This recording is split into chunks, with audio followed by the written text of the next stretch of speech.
మోసం చేసే ప్రతి అమ్మాయి, అబ్బాయితో ఇలానే మాట్లాడుతుంది. మోసం చేస్తున్నట్లు కూడా తెలియదు అలా చేస్తారు.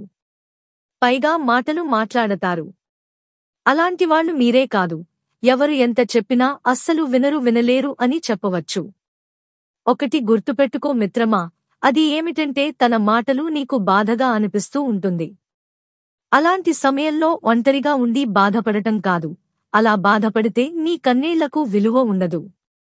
ఏదైనా మీ మనసులో ఉంచుకోకుండా మాట్లాడే శక్తి నీకు రావాలి.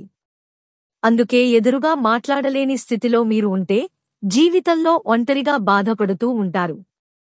ఒక అడుగు ముందుకు వేస్తే మరొక అడుగు వేయాలి అనేలా మాట్లాడాలి. మాట్లాడుతున్న కొద్దీ ధైర్యం మీలో రెట్టింపు అవుతుంది. ఆలోచించండి.